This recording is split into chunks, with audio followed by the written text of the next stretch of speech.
Hello, everyone, and welcome to today's virtual program of the Commonwealth Club of California. I'm Gloria Duffy, President and CEO of the club, and I'm our moderator for this program. We want to thank our audience for your support of the Commonwealth Club all during this long COVID shelter-in-place period. If you would like to make a donation to the club to support our programming, please text the word donate to 415-329-4231. Please, everyone, all submit your questions for our guests via the chat room on your screen. I'll get to as many of them as possible later in the program. Now it's my very great pleasure to introduce today's program and our honored guests.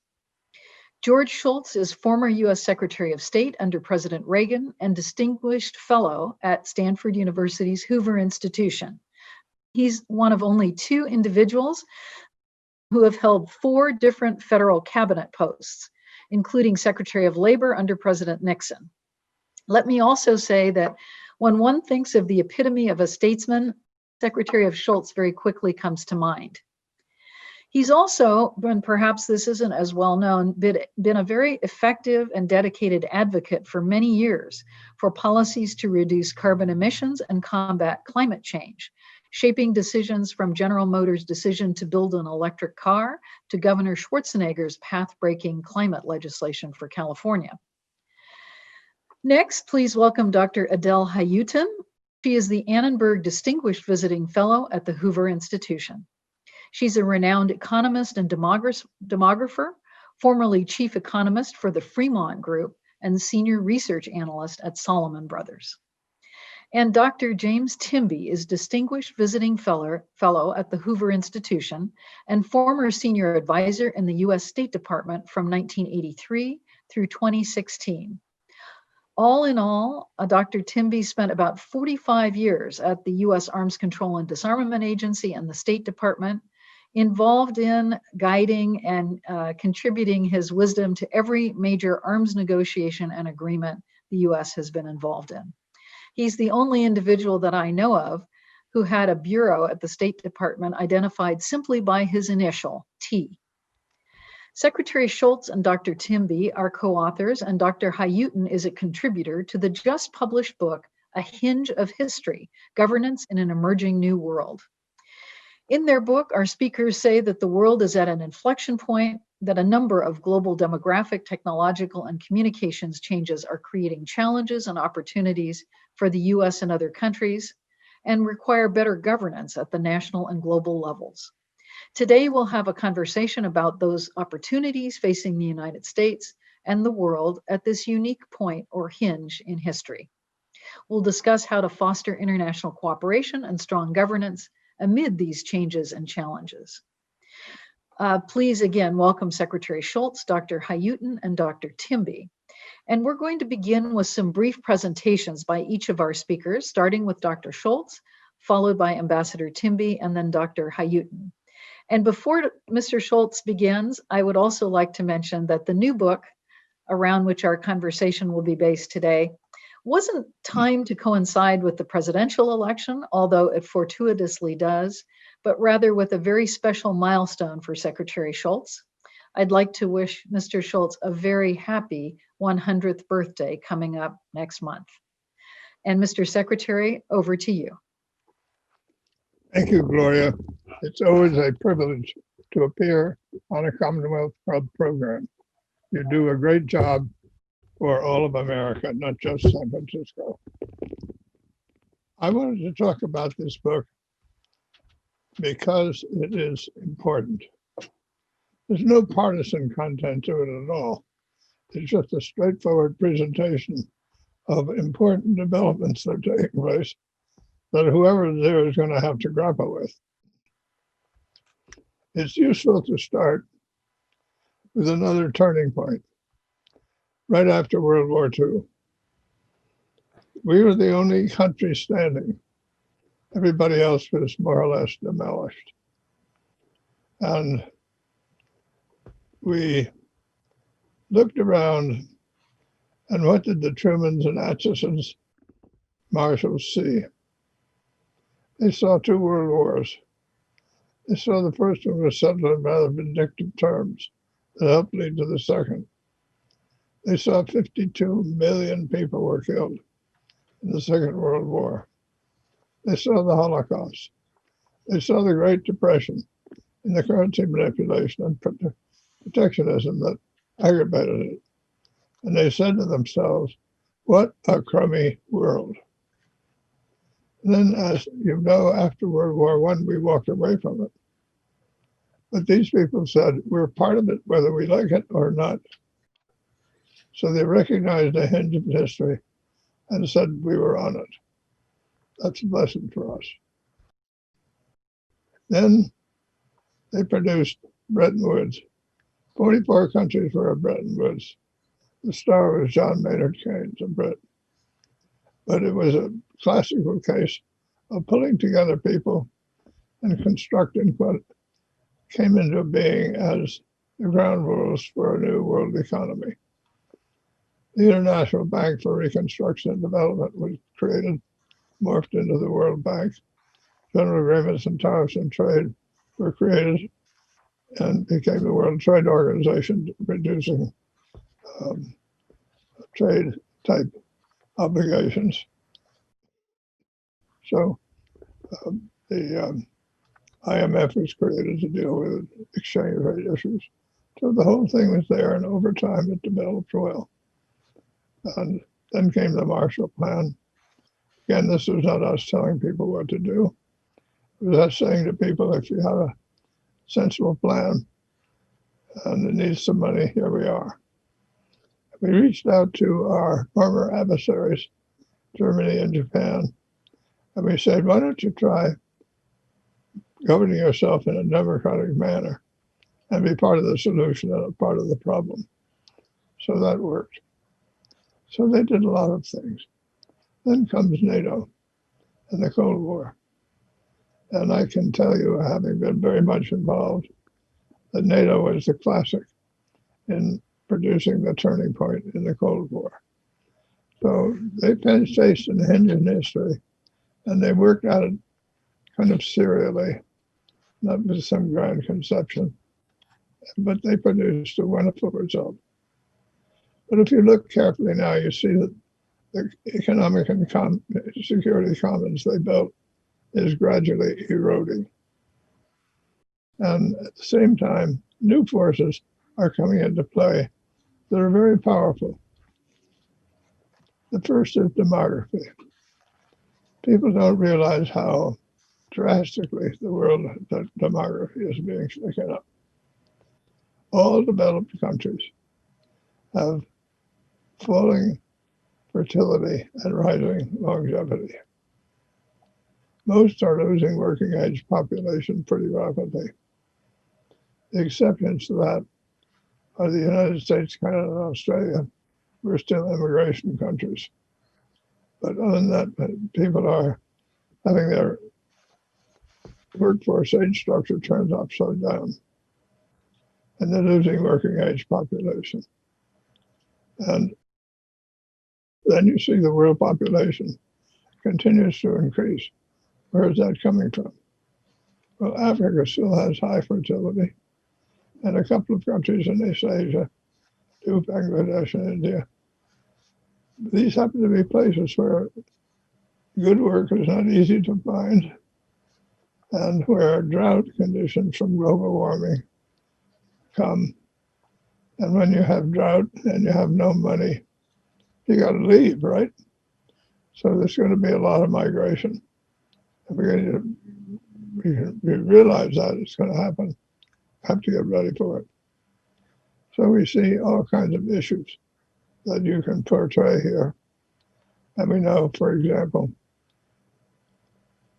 young people these days will have to change jobs probably 3 or 4 times. And B is not going to be like A. So they're going to have to be retrained, a real retraining.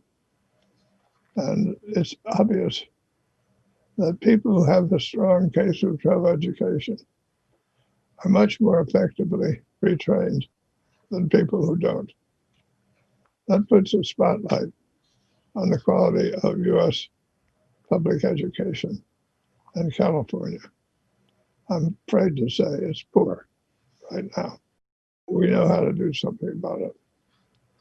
So these are, and then there are all kinds of things we're going to have to do institutionally to step up to the challenges that are so much a part of this new age of history. I think it'd be useful if Adele were to lay out these demographic things. She has some charts. Charts always scare me, but she's got charts that tell you what's going on. So Adele. Sure. I have 3 slides from the book that illustrate some of these demographic challenges. And let me start just to set the stage with this slide that is the global population shift, and it provides a global context for some of the geopolitical challenges that we see coming and that Secretary Shultz described. The most startling thing, I believe, is the shift to Africa and the explosive growth in Africa. What you see in this slide, if you look on the very left, you see that Africa in 1950 was a small sliver of the total population, and has increased 6-fold since then, and now is 1.3 billion. And what you can see on this slide is that the UN projects that Africa will add, over the next 30 years, 1.1 billion people. And then subsequently, over the second half of the century, another 1.8 billion people. So you see the global population increasing from today's 7.8 billion to 10.9 billion. All of that, or almost all of that, will occur in Africa. It's startling and astonishing in terms of what it means. So Africa will increase from 17% of global population today to 39% by the end of the century. The projection assumes the continued decline in the number of births per woman from around 4, gradually declining. But this is a critical assumption. If births are higher, this sweep to Africa will be even bigger. If births are lower, the sweep will be somewhat dampened. So it's critical to pay attention to that, the assumption of fertility, and see what actually happens. The key lever for addressing the fertility challenge is education, especially girls' high school education. That really affects the fertility rate, and that will be important for Africa. The challenge basically for Africa is that the population growth outpaces the economic performance and the economic capacity. And the economic prospects are further diminished by the threat of climate change and other resource constraints.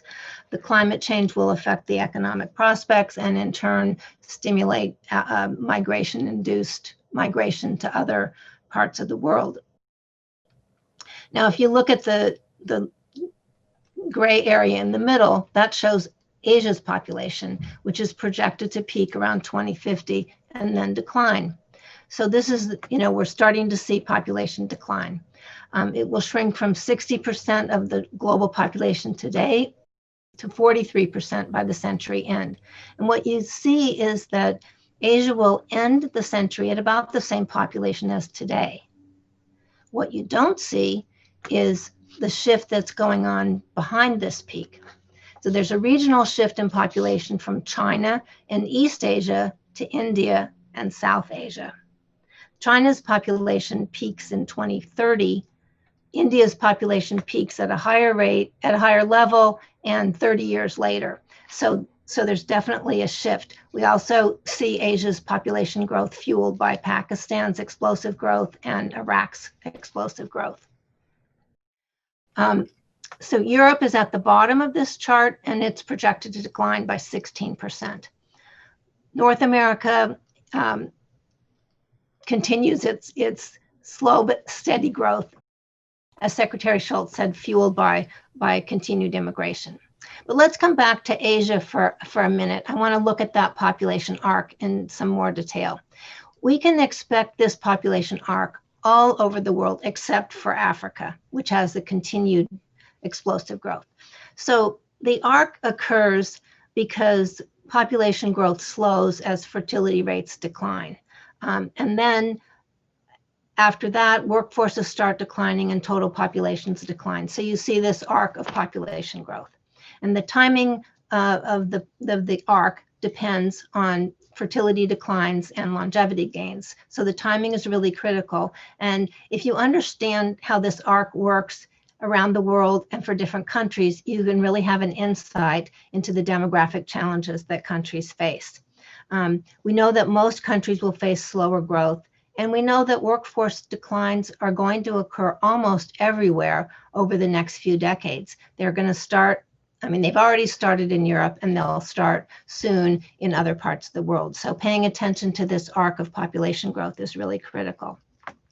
Now, I want to turn to the next slide, which shows detail for China. So China's workforce has already peaked, and it's already starting to decline. This is shocking.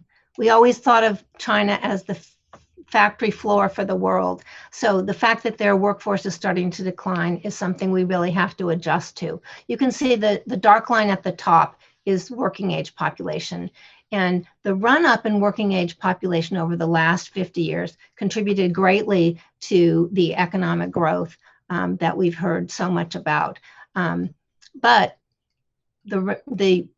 that population has peaked and it's now declining. So you can see that, I mean, the numbers are really staggering. The working age population increased by 200 million over the last 30 years.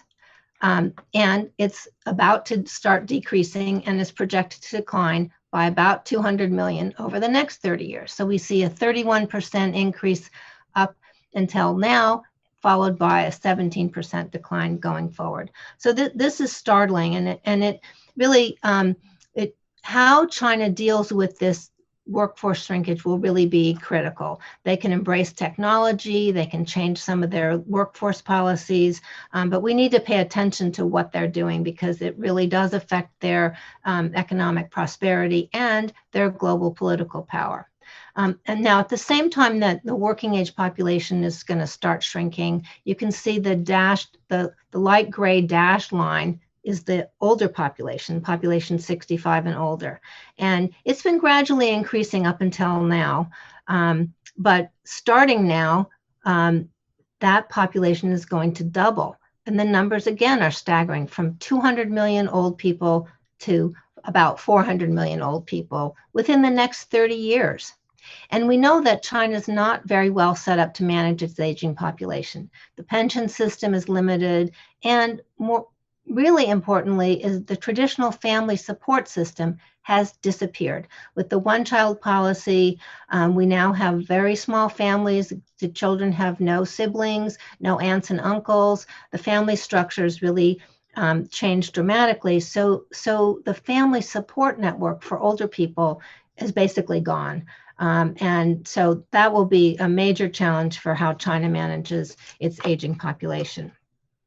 So again, the questions are, how will China adapt, and when will it start adapting? And it will be important for everyone, especially the US, to anticipate what these changes are going to be. There's already a lot of discussion about what this means for China's political power, and when China might flex its muscle now in anticipation of its shrinking workforce, and what will happen when the workforce actually shrinks, and will they embrace technology? So we need to understand and anticipate some of these potential outcomes with China.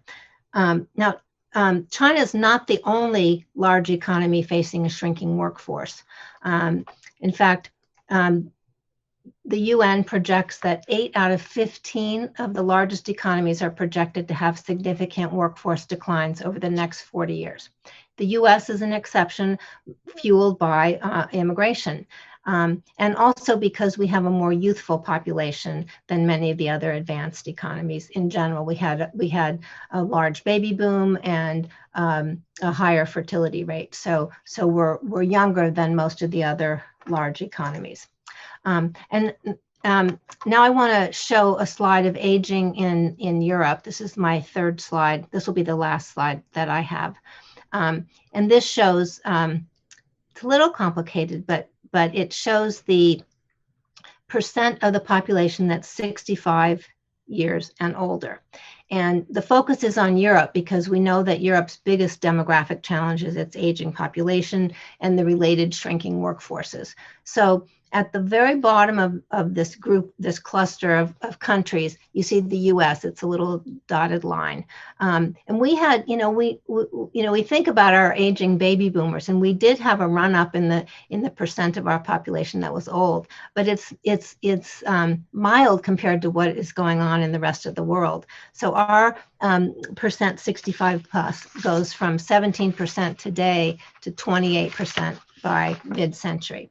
At the top of the chart is Japan, which has been one of the most rapidly aging countries along with China. And its share of 65 plus has gone from 28, is projected to go from 28% today to 38% by mid-century. These are huge burdens of aging, and the fiscal challenges are enormous. Now, in between Japan and the US, as the sort of brackets what's going on in Europe, you see a variety of patterns of aging, but all these large countries in Europe are rapidly aging.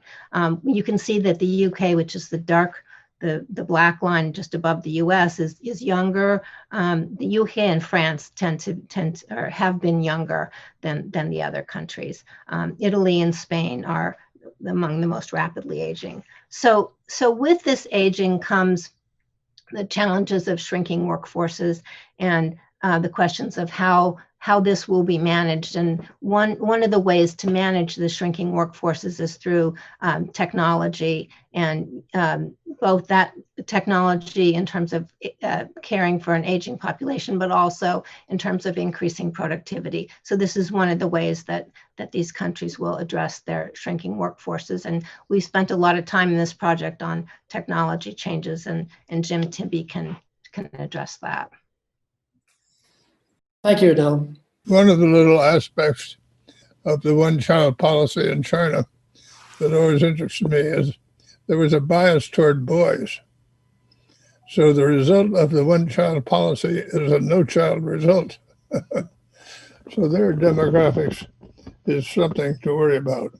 Now, Jim Timby is going to tell us all about the scientific and technological changes that are causing this hinge in history.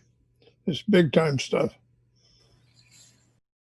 As you've heard from Secretary Shultz, our thesis is that transformational changes are underway.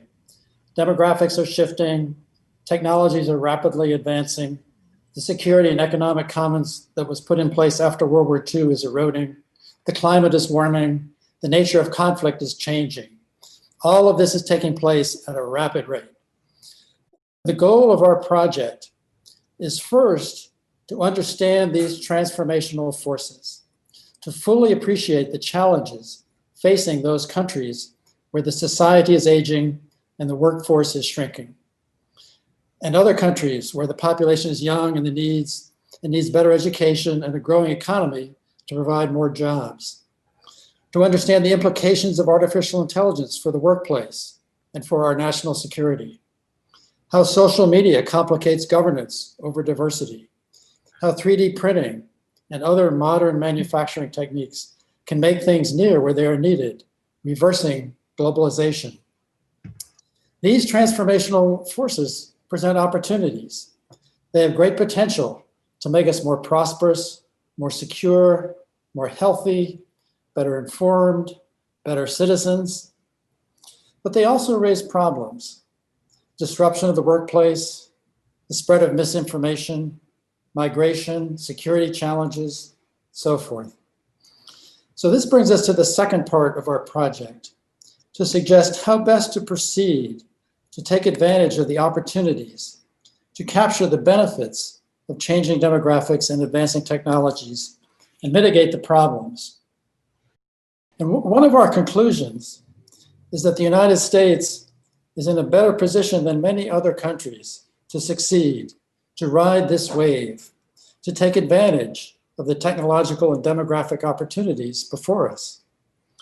Our industries and universities are at the forefront of new technologies.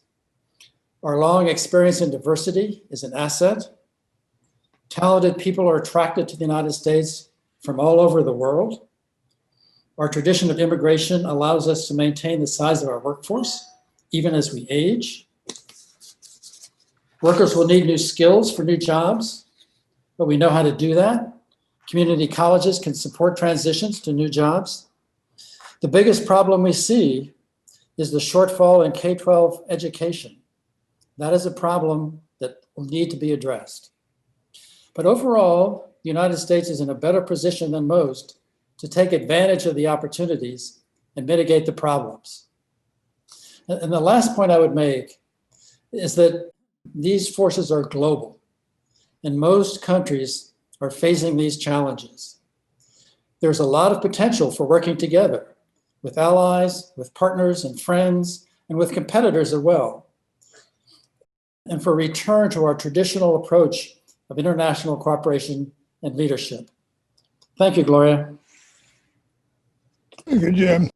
Just a couple of added points. I think it's the case. 3D printing technology will gradually make it possible to produce most of the things you want near where you are. To put it another way, deglobalization will take place. That's tremendously disruptive in many respects, as is easy enough to see. So I think that's something to take note of. I remember when I was a graduate student at MIT, we were surrounded by textile mills, and they all left.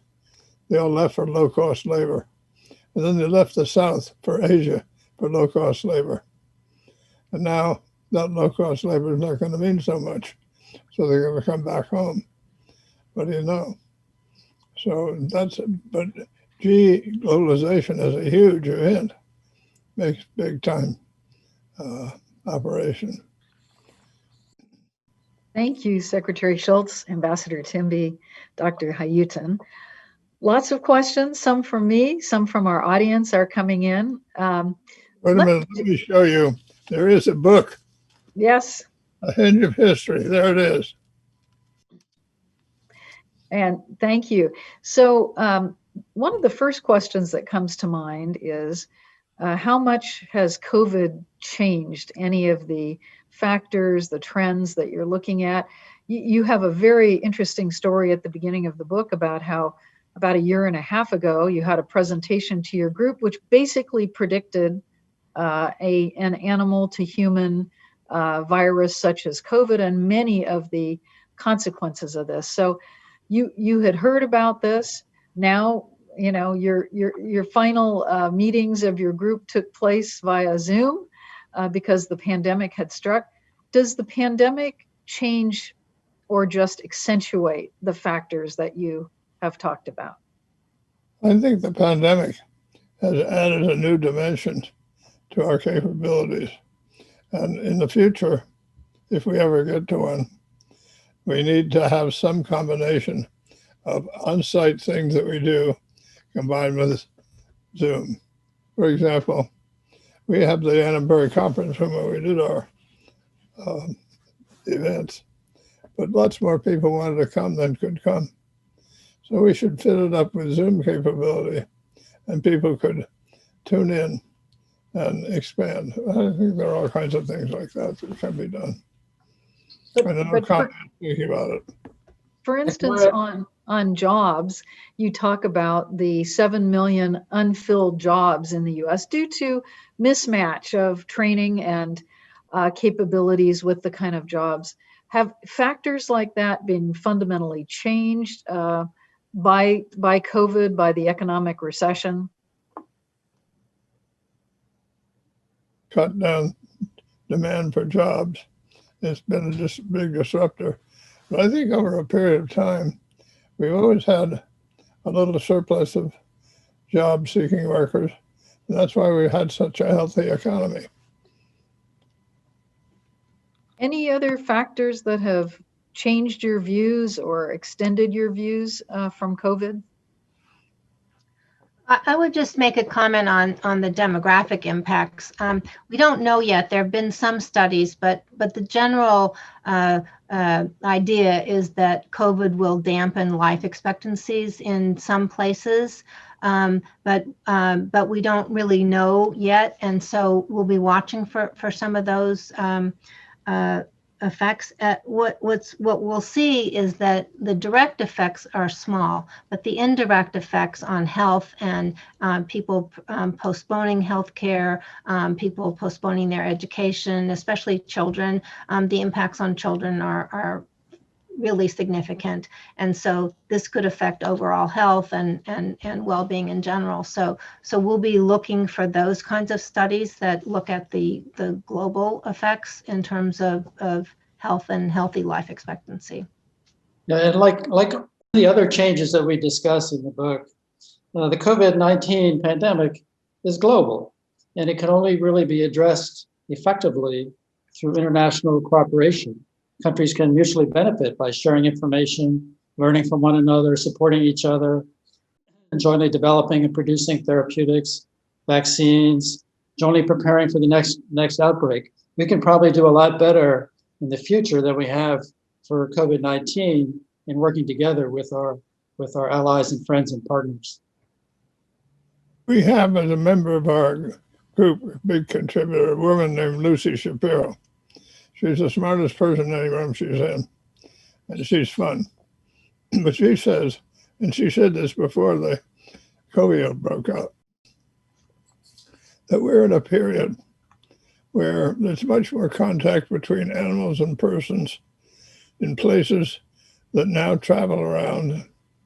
The travel is very extensive, and climate change puts something on top of all this, and we can expect pandemics to come along. And so we think of somehow what we're doing now getting over with and going back to normal. And Lucy's saying there's not going to be the old normal. We're going to have to work out a different pattern. And I believe. Sorry, Mr. Schultz. No, I just was saying I believe her. And if you saw Lucy talking, you'd believe her too. She's so substantial. So the trends that you posit, the trends in demographics, in technology, AI, et cetera, affect different countries differentially, as you've pointed out. How is the U.S. particularly set up to handle these challenges? Well, I think we're, as Jim Timby was saying, we have a resilient workforce. One of the things we don't have is a good public education system. We know how to do it, but somehow we're not doing it. So that's something that we need to look at very hard. But we can give a lot of leadership. We have the capacity and the flexibility to do these things. But I think it's important for somebody like after World War II to stand up and say, what a different world. Here it is. Here's what's happening to us as a global community. And what can we do about it together? So I think this notion of America first and we're just all of our alone is the wrong idea entirely. It's the old idea that after World War I and World War II that worked so well, that we're part of it whether we like it or not. I think another part of the answer, Gloria, is that our industries and our universities are at the forefront of these leading edge technologies. We have long experience in diversity. That's an asset.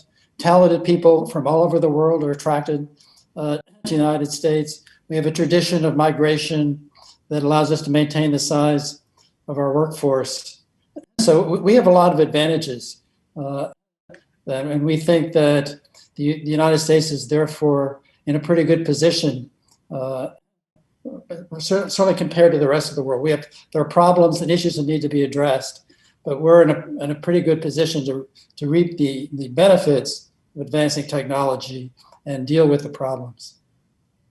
What about other countries? I mean, I read the chapter on Russia, which pretty much described Russia as it was many, many years ago, pouring its technological research and funds into military systems and so on. So how does Russia stack up in the technological, demographic, competitive world based on the trends that you see? Well, they are not a technology leader, and they have an aging population, a shrinking workforce. They have a very modest economy based on hydrocarbons. So if we maintain our strengths, our strengths in technology, our economic strength, our military strength, if we maintain the benefits of partnerships and allies, we can be in a very good position to work with Russia on nuclear issues, on rules of the road, space, cyberspace. We could sit down with Russia with a list of concerns and seek to resolve some of them with a reasonable prospect of success. Just to give an example, Russia has said they are willing to renew the New START treaty and to put a cap on nuclear weapons. And we're dodging around saying we ought to do this and you ought to do that. Personally, I would grab that offer and say, okay, let's sit down and have extended talks on other things that we could do. But put those two things in the bin. You're basically saying the U.S. has advantages. We're strong, we're powerful compared to these other countries, and we should utilize for good and for leadership those qualities with Russia and with others. And we're not talking about leadership for the sake of leadership. We're saying here is a vacuum and it needs to be filled, and we can fill it, so let's do it. Now, what about China? Dr. Hayutin, you diagrammed their rising and then falling birth rate. What's their comparative advantage in this new world of the factors that you're talking about? Well, their comparative advantage is they have a lot of smart people and they can create things. But at least as I see it, there have been three Chinas. There was Mao's China. He put it together. And he ran it in a very dictatorial way. You remember the Great Leap Forward. Then came Zhao. And he opened it up. I remember him telling me, I know the Chinese people, they work hard, and they're very ingenious if you give them half a chance. So I'm opening things up. And at the same time, he had a rapidly expanding labor force. So as a result of that, we saw this gigantic explosion in China's economy. Now Xi has the third China, and he has gone back more or less to the same kind of policies that Mao had, very restrictive. And his labor force changes, Bill brought out, is very small, not at all. So his chances of getting economic growth out of this are practically none. So that means we want to work with China on the basis of their realities. We built China up to be some kind of a mammoth threat, and it isn't. So, in fact, when you look at the factors that you're diagramming, the threats seem less than we typically are thinking of them in terms of our own strength and capabilities. Coming back to the U.S. for a second. They're not a country that we have to worry about and contest with and so on. I'm just saying that there are weak points in their system, and Dell pointed them out in the labor force material that you can't get away from them. In terms of our own strength, you talk about immigration as a strength because among developed countries, the U.S., as opposed to Europe, still has a pretty good immigration rate, as well as Canada and Australia.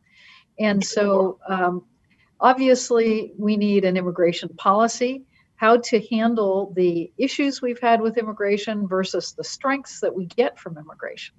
Right, we need an immigration policy. And they get proposed and they don't seem to go anywhere. But I remember one day Lee Kuan Yew arrived in San Francisco. He's the guy who put Singapore together, brilliant man. And he was my friend. I said, "Harry, welcome to San Francisco. Glad to see you here. What are you doing?" He said, "Well, there's something going on down there at Stanford called Silicon Valley that you Americans are running. And I want to find out what you Americans are doing down there because I might learn something from you Americans that I could bring back to Singapore." So I said to him, "Well, how are you going to go about that?" And he said, "Well, I'm going to start a little Singapore investment capital firm.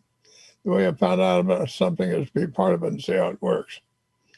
And I said, "When you get down there, Harry, you're going to find there are people there from all over the world." And he said, "I know that, but it could only happen in America." Big message there. Turning to another facet of American society, this is an audience question. What sea change is most necessary to improve public education in the U.S.? Open it up. School choice, charter schools. Support them. Support people being able to take tuition to wherever they want. That was been done around Washington. And that's gaining ground, but the teachers union is very powerful. They have lots of money, and a lot of state legislatures don't buck them. And they have given us an education system where in many cases it's impossible to increase the salaries of the teachers because this is gigantic retirement fund being built up, and the money goes straight to the retirement fund. So it's almost as though they think schools are there to employ people, whereas we think schools are there to educate people. We've got to change. Just must do it. Can I add, Gloria, that technology has not yet had the impact on improving K-12 education that it has had in other areas. I mean, in health, telehealth has been a big success. Zoom works well for our session today and for many, many other workplaces. And Zoom works at the college level, maybe the high school level, but it doesn't work for elementary school. And this is a big opening, I think, for technology looking forward. That technology-enabled personalized learning could well be a major player in the necessary improvement in K-12 education. So we've talked a little bit about new modes of communication, how the traditional media has declined, how we have essentially a great deal of communication going on globally, and yet we have leaders, demagogues, et cetera, who are able to use means of reaching people directly for their purposes. So how do you assess and how do we cope best with the changes in media and communications that are part of these trends? Well, you may know, Gloria, that San Francisco is one of the most diverse cities in the world. We have something like 70 consulates. Every country has a national day, like we have the 4th of July. So every country's national day, my wife, Charlotte, has a party at City Hall. She runs up that country's flag. She plays its national anthem. She gets a cookie baked with some insignia of theirs on it, and she has a little party. And in our party, we recognize the diversity you bring to our city. It adds to our creativity. Welcome. So the notion here is you're going over diversity by recognizing the diversity, but translating it into its potential contribution. I had the same point made to me once. In 1969, I was in Jerusalem. And for some reason, I was lucky enough that the iconic mayor of Jerusalem, Teddy Kollek, took me over. We went from one party to another, everybody having a blast, all different. And all of a sudden, he's taking me to his office, and I realized Teddy's teaching me something. So he said, "You saw all those parties that we went to, all different, all having a good time. It's my job as mayor of Jerusalem is to make it a great place. And I do that by letting them express themselves as they want, as long as they don't do it in such a way that prevents somebody else from expressing themselves. and that they're all glad to live under what he called the Golden Dome of Jerusalem. So you let diversity have its say, but you keep it under some golden dome that everybody values. Well, for those watching who don't know, Secretary Shultz's wife, Charlotte, has been for many, many years the chief of protocol for the city of San Francisco and also the chief of protocol for the state of California. And I have been to some of her wonderful celebrations. Truly, in San Francisco, diversity is celebrated every day, or at least was when we did things in person. And so I underline what Secretary Shultz says. There's a lot of symbolism that can be recognized for cultural diversity by just acknowledging and celebrating people's heritage. It's also true, Charlotte knows how to throw a party. That is indeed true. Another question from the audience, turning to Africa, what are the global implications of Africa's projected population growth without adequate economic resources? Well, the main implication is that we'll see lots of migration out of Africa, especially as the climate warms even more.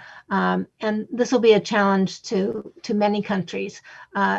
One of the ways that we could deal with that is if we could get together and work on some of the challenges that Africa faces that stimulate migration. So if we could help the African countries develop their economies through education of especially girls, through developing healthcare systems, then they would have better economic prospects at home and wouldn't be forced to migrate. The other thing is, if there was some way to dampen the population growth, that would be great. But the numbers that I showed assume a fertility decline, and we know that in Africa there's a culture of large families, and so we want to, we don't want to encourage a situation where there are unintended consequences of fertility policies, and we can help them by encouraging education of women and girls, and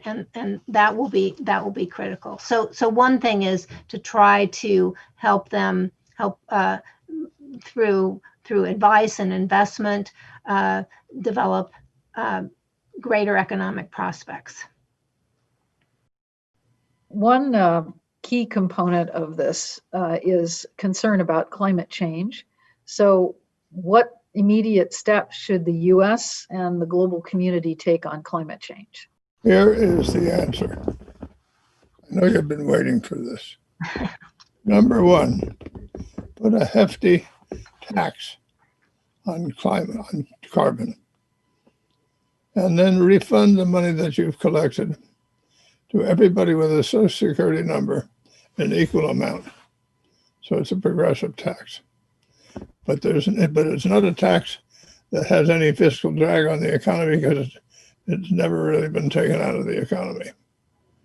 And then impose a tax on the carbon and anything that we import.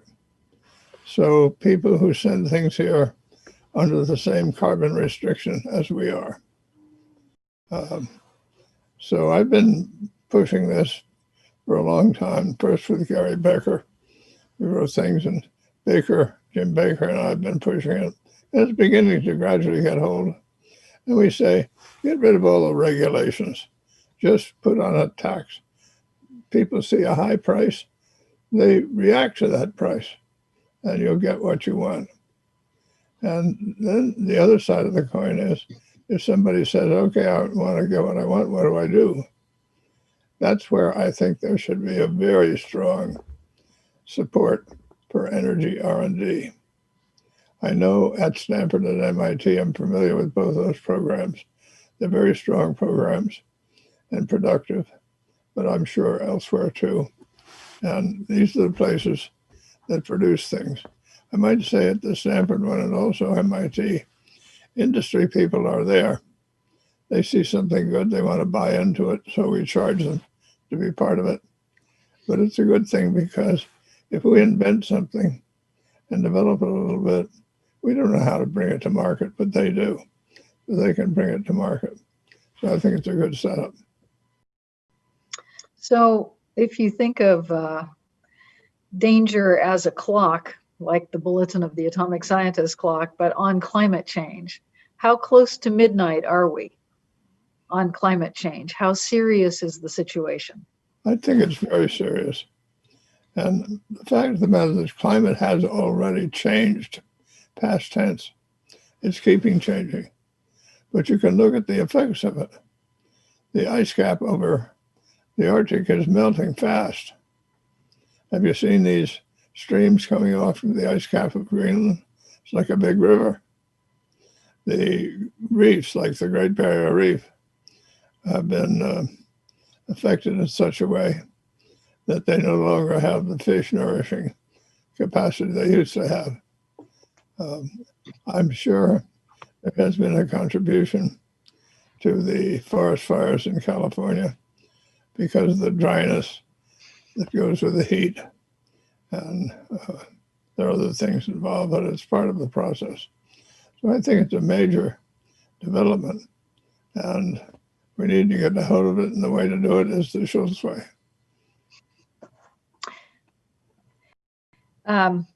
So we've been talking about changes in immigration policy, climate change policy, American leadership. I note the U.S. is not part of this new Asia-Pacific Trade Pact economic zone that China has led the process on. So more leadership in international processes and institutions. This seems nothing That's the like. result of the fact that we withdrew from one that was all set up. All right. Now they're leaving us out. I know. So the suggestions you're making sound nothing like what we've been doing for the last few years. Somebody in the audience wants to know, are you optimistic? Where should the next administration begin? Who has thoughts on how the next administration can take us in the directions in which we need to go? Well, obviously, you need some combination of state, treasury, and defense and interior to work together on these things. And that can be done. I had innumerable instances when I was in office and the various things I did where you work effectively with others. And let me say, I think there's one phrase that describes what the atmosphere must be like. And that phrase is, trust is the coin of the realm. Where you can be trusted, people trust you, you can get a lot done. I remember when I was in Marine Corps boot camp, the sergeant handed me my rifle. And he says, take good care of this rifle, it's your best friend. And remember one thing, never point this rifle at anybody unless you're willing to pull the trigger. No empty threats. And then a little while later, I'm getting ready to go in the cabinet. And a wonderful man there named Bryce Harlow gave me a severe lecture. He said, when you're dealing with members of Congress, you're often, they do something and you say you'll do something. Do what you say you're going to do. So people trust you. If they don't trust you, they can't deal with you. But trust is the coin of the realm. And I think we have to get that atmosphere back into the Washington scene. Trust is the coin of the realm. Then you can deal with people. Thank you, Mr. Schultz. Other thoughts? Where should a new administration start? Well, what their problems are is where they start. But I think they need to have a strategy of some kind, some overarching analysis of what's going on and how they are going to fit into it. I hope they'll take the trouble to read our book. Oh, it's not written in a political way, but it's suggesting lots of problems.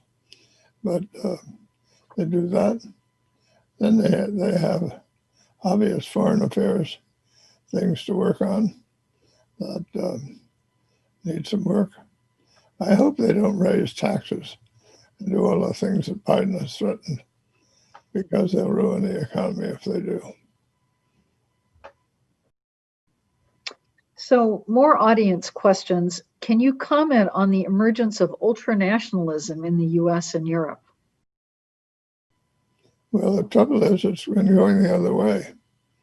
We've had the America First instinct, which is less international. Well, it has resulted in Europeans paying a little more of their share of what NATO costs us. But I think we have to have a resurrection of this notion that I mentioned of the people right after World War II. The world is a mess, and we're part of it, whether we like it or not. Therefore, we need to engage and try to make it good. It's not just for other people, it's for us. We're part of it, whether we like it or not. The better it is, the better off we are. Related question, and anyone else jump in, please. How do we facilitate the enlightened global future you project with the xenophobic and isolationist sentiments we see in the US? Well, Jim Temby lives in Washington. He knows the answer.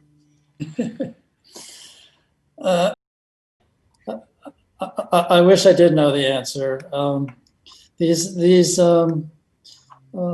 challenges come in many different forms. I mean, we've seen a big advance in military technology, new navigation, communication technologies enabled development of smart, inexpensive, lethal systems strike with great precision. We've seen Iranian drones used with good effect against Saudi Arabia. We've just recently seen Azerbaijan use these new technologies in their conflict with Armenia to good effect. We're working in a different world, and I think we're going to have to face up to that. I have a suggestion for an easy thing that can be done, and that is to understand the demography of the world's populations, to understand what drives individual countries. And the thing about demography, it's much easier than technology and economics because you can see it coming. It's like a window on the future. And if you look in the right places, you can see what's unfolding. And we need to look in the right places, and then we can understand our allies, we can understand our competitors, we can understand the countries that threaten us, and we can anticipate what's happening. And if we do that, and it's pretty easy because we've got lots of data and we've got lots of experts, we can understand what is driving our partners and allies and competitors, and then we can develop strategies that address those things. So that's an easy thing. And then in conjunction with that, if we look at the demography and we look at our own numbers, we will recognize that we need immigration to drive our economy, to help drive our economy. So I think we need some education, we need a better immigration policy based on the demographics that we see. And I think if we look in the right places, we can develop those strategies.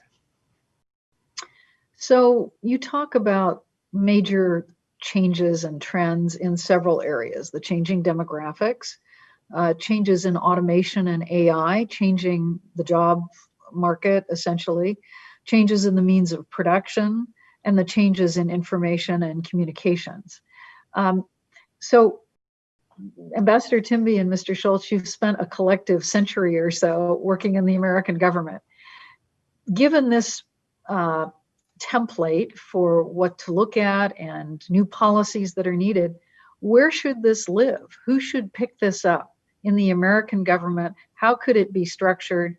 How do these realizations and trends become part of our operating approach in the U.S.?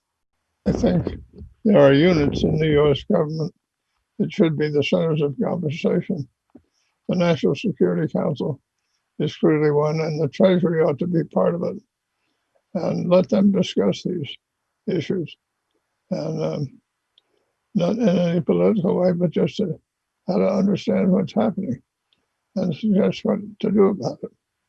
And then go to the Congress and say, here's our understanding.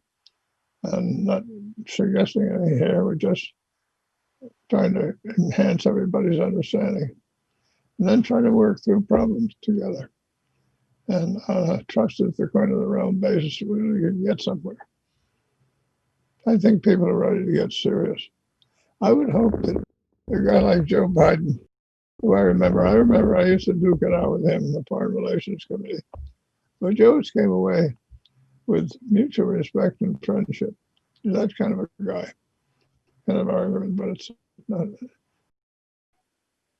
I would recommend to him that he, after he's in office, he organizes a little White House dinner and invite Nancy and Kevin, invite Mitch, and the Democrat Schumer. Schumer. four of them, and then come with his chief of staff. So there's just 6 people in the room, and have a nice dinner. The White House can produce a beautiful dinner and wonderful hors d'oeuvres, and sit and have a little cocktail and a little dinner. Then when dessert time comes, say, let's do a little business. The American, what we have in this room are the leaders. What we decide pretty much goes. And the American people put us here to solve problems. They didn't put us here to create problems. They want us here to solve problems. So here's a soluble one, I think. And I'll put it on the table and let's scramble around and see if we can come to a conclusion. And I think on at least some minimal basis, some of these things that obviously need to be done on unemployment and so on could be done. So get started and then say, I'm going to have these dinners about once every couple of weeks. And it'll be just us, and we'll sit and talk and see if we can't solve problems. So be thinking of a problem that we ought to be able to solve and bring it in. Maybe that could start something. Other thoughts? So Ronald Reagan used to do something like that. He had Tip O'Neill, who was a pal, and they could argue a lot, but then they got together and hoist a beer. But he used to have movies in the White House, and he'd invite a movie star and have some people come up and watch the movie and then sit around for a while. And it was a good thing. People liked to come. It was fun, and it gave a sense of community. Ambassador Timby, you're a longtime government leader. Well, I think these large transformational forces we're talking about, they affect really everybody in this country, and they affect all the other countries as well. And so I think there's every reason to believe that if we sit down with ourselves, with others, with a full recognition of the issues that we're up against, what they're up against, in many cases they're similar. There's really no reason to believe that we couldn't work through some of these questions and resolve some of these issues. As long as we understand how it affects them, how it affects us. I think there's every reason to believe that an approach like that could be successful internally and also with other countries. Well, I think this book is worth people reading. And even if they don't buy the general argument, if you read the chapter on China, you learn a lot about China that's different from people thinking. Same about Russia and so on. yes, indeed. Well, we're nearing the end of our time to talk today. I would like to turn to Secretary Shultz for his words of wisdom. You've left us with a blueprint here to explore for the future, for the US and the world, but you're about to turn 100. Any other thoughts to share with the listeners and viewers today? I say 100 and counting. But, well, I know you... I've thought about it, and Charlotte has encouraged me. And I wrote a little essay, and I think it'll be published in the Washington Post on my 100th birthday. It's entitled, Trust is the Coin of the Realm. So I think in my work, I've always had that in mind. If I'm trustworthy, then I can work with people. If I'm not trustworthy, they won't work with me, or at least they don't have confidence. So trust is the coin of the realm. Always remember that. I would like to thank our entire trustworthy panel today. First of all, for writing such a terrific book that has so many ideas for how the U.S. could succeed and provide leadership, positive leadership in the world. They include Ambassador Jim Timby, Dr. Adele Hayutin, and former Secretary of State George Shultz. And let me just particularly say thank you to everyone for your work and your service, but particularly you, Secretary Shultz. Thank you for your long and dedicated service to this country. So many wonderful institutions and groups in the country, and I'm just so pleased that you were able to be with us today. Don't forget the United States Marine Corps. Number 5. That's true. So let me just draw this program to a close today. You've been listening to and watching a program of the Commonwealth Club of California. We look forward to seeing you again soon. All of you who are watching programs and supporting the Commonwealth Club, we really appreciate that. We've been able to bring you over 310 virtual programs since the beginning of Shelter at Home. So thank you so much to our audience and to our supporters, as well as to our wonderful panelists. Now this program of the Commonwealth Club is adjourned.